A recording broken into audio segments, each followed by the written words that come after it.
My name's Stephen. I'm 60 years old. I'm English born, live in Wales. I've run businesses all my life. Not been that successful, not been that much of a failure. But I've kind of come to this conclusion that I was never meant to be a success because of government policy. Government policy here in the UK, much the same as it is anywhere else in the world. Government policy is organised to make sure that people like me strive and fail. They don't want me to succeed. They don't want me to become the next Elon Musk or someone like that. Because to be that person, to be super wealthy and have the positions of power that these people have, the people who make the policies, you have to be born into it, and I wasn't. So here I am on, Thursday 22nd of January, 2 days after Trump takes up his position as President of the United States of America. And I find myself in the evening, sat with pizza, watching Diary of a CEO. And they're having a discussion. They've got a few people in to chat. And this guy, Konstantin Kisin, political and social commentator, I started watching this segment of it, and I thought, he's got a lot of interesting things to say, but I think he's wrong. I think he's so wrong. Let's just see what it is he did say. It was almost like demonizing men for decades has consequences. This is what's been happening. Men are the root of all evil, the root of all evil, the root of all evil. Every advert is about, the woman is strong and capable, the guy's pathetic. In every movie, the woman's kicking ass and the man is pathetic. This has been going on for decades. He's right. But these are just symptoms, okay? Keep listening. Cultural thing as well as an economic thing. And many of us have been saying that when you take meaning and opportunity away from men, if you create an education system that punishes boys for being boys, if you create a society in which traditional masculine virtues become vices, then you will create exactly the sort of thing that Scott is talking about. It's a terrible thing that's been done. Having said that, my message is always the same to young men who I hope are listening, which is the answer to your problems is never going to be, as Scott says, porn and this and that. The answer to your problems is going to take responsibility, go out and get a job or create a business and actually make your life better. No one's coming... Stop, Konstantin.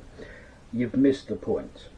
Yes, strive, get out there, try and be your own man, create wealth, all that stuff. Great. It's what the propaganda wants you to believe. They want you to believe that if you try hard enough, you will succeed. And if you don't try, it's your own fault. And it's not.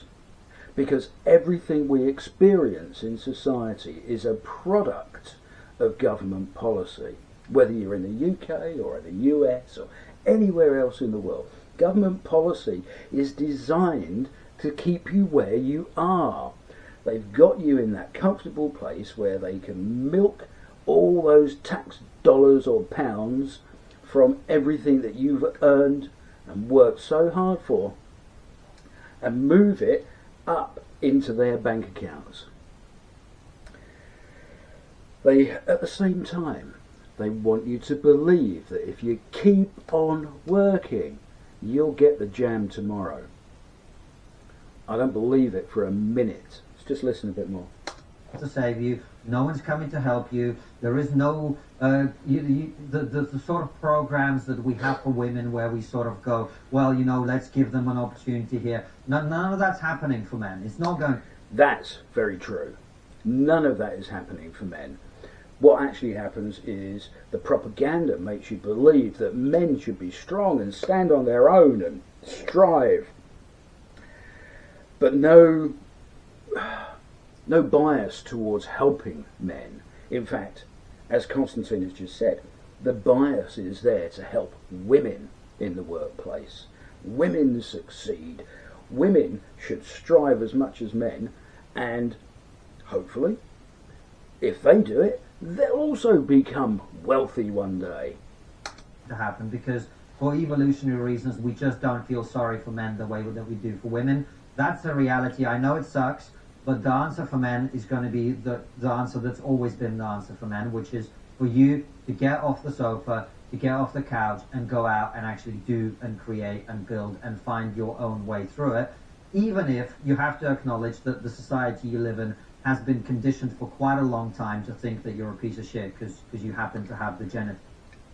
Self-righteous prick. Sorry, I don't know you, Konstantin. I've never met you. I can't judge you.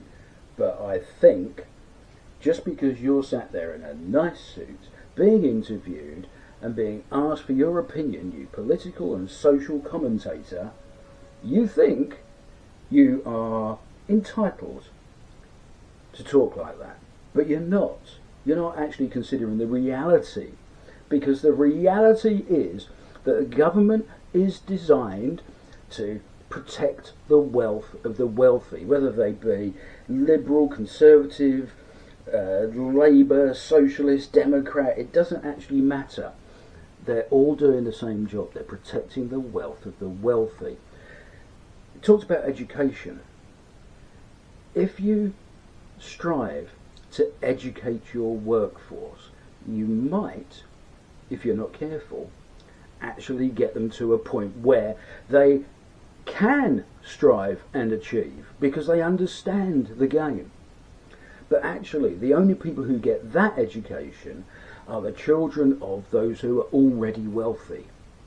And as those who are already wealthy is like such a tiny percentage of the actual population of any country, the reality is nobody ever gets the opportunity to do what Konstantin is talking about. You can be as motivated as you like. Unfortunately, you don't have any control over what the government is doing to keep you where you are. Democracy, forget it. It's a fallacy. Let's see. Tell you that you do. Now, that I think is the harsh reality of it. And I think Scott is right to point this out as a problem. And I hope that we start to have, both in terms of economic policy, but in terms of also just the cultural conversations and the way we talk about these issues, we come back to something that human beings have known through the entire history of our species, which is men and women are both good and need to work together in order to thrive and succeed together, in order to have families, in order to have children, and in order for us to have healthy communities. Stop. Did I say I'm 60 years old? I'm consider myself old school, old values. Society has been organised to ensure that every couple, every man and wife, is encouraged to have their 2.2 children, and that to achieve what society believes they should achieve, they both need to work. Their children are brought up by childminders and morning breakfast clubs and after school clubs and things like that. The amount of time parents spend with their children of the generation that are bringing up children right now is tiny compared to how much time I spent with my children when I was bringing them up, and even that is insignificant compared to how much time my parents spent with me when I was growing up.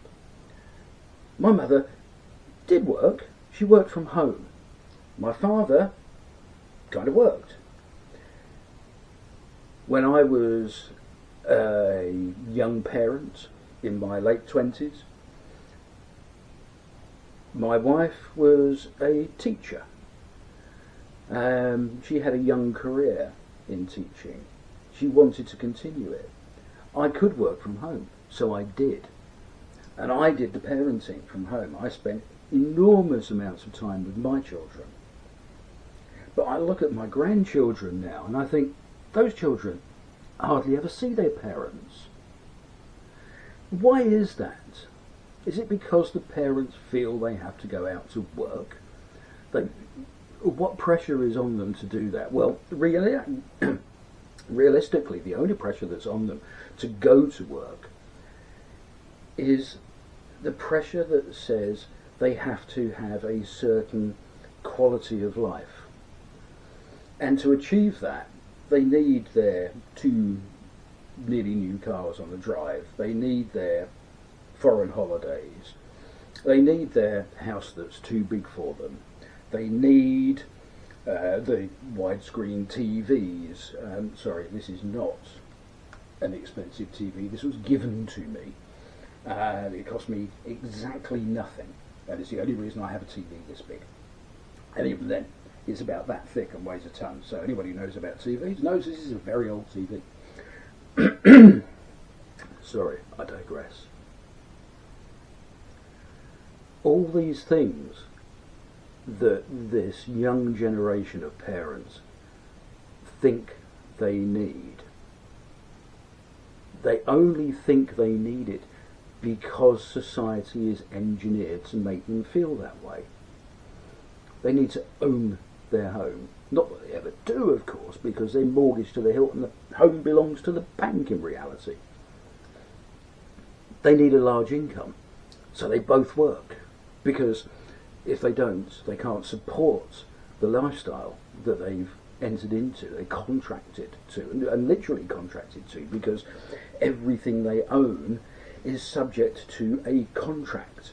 They didn't just walk in with a wad of cash and say, "Oh, I'll have that car, please," and drive away with it, being 100% owner. No, they went in and said, "Oh, I'll chop in this car that I had, and that'll pay part of it, and then I've got £3.50 in my piggy bank in cash, and I've got this much on this credit card which I can stretch out for 6 months, and the rest of it I'll take on some personal finance plan, and before that plan is ever paid off, I'll want to get rid of this car, and it will have devalued by X amount anyway, which is more than the car was worth when I originally bought it, or even when I can resell it.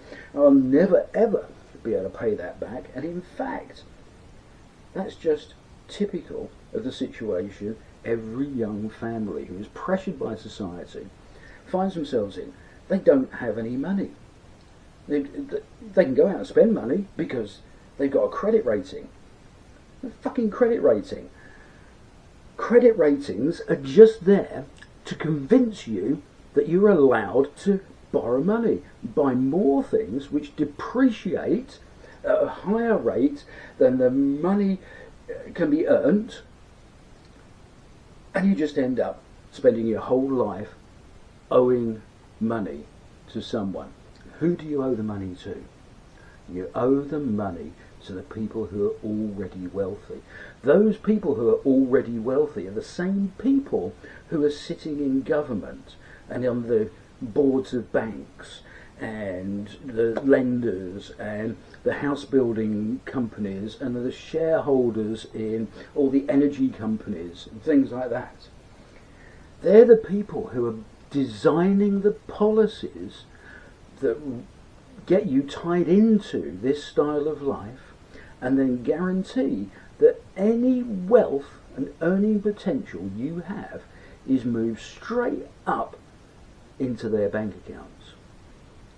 You're never going to be wealthy if you believe what Konstantin is saying. If you believe that by just getting off your arse and striving and banging down doors, and that's a salesman's technique. He's deluded. Let's see if he's got anything else interesting to say. In healthy societies, you need healthy femininity and you need healthy masculinity, and they need to come together. Gender identity, completely lost on the current generation, I think. If you're as old as I am, then you'll probably just be confused at the moment by what kids look like, that you can't tell the difference between a boy and a girl, or a young man and a young woman sometimes. Gender identity is fluid. I don't think there's anything wrong with that. I think people are entitled to be anything they want. But the reason they feel they need to define their gender identity is because any fixed notion of what their identity is has been taken away from them by the way the society around them is engineered.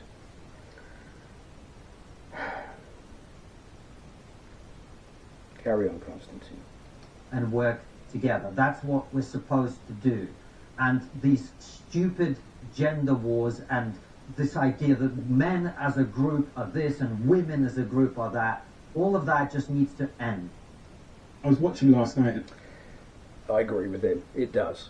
And this is actually where this debate that Diary of the CEO, Stephen, has started, really kicked off was Donald Trump, who in one of his early mandates has suspended on full pay, basically sent them home and shut down their departments, everybody who's involved in this sexual diversity, inequality, or whatever it is they call it in America. But it will ripple around the world. Be ready for this. He has basically said, if I've understood it correctly, there are only two genders, male and female. I do feel sorry for anyone who was born genuinely a hermaphrodite or something like that. I'm not sure how Trump will deal with that. He's kind of very black and white about these things. People can only be male or female. They can't be into whatever trans something or other. I'm being very careful with my words because I don't actually want to upset anybody or offend anybody. I'm actually commentating on what's going on here and the thinking of these people. Trump's basically said, yes, you can only have male or female on any government document,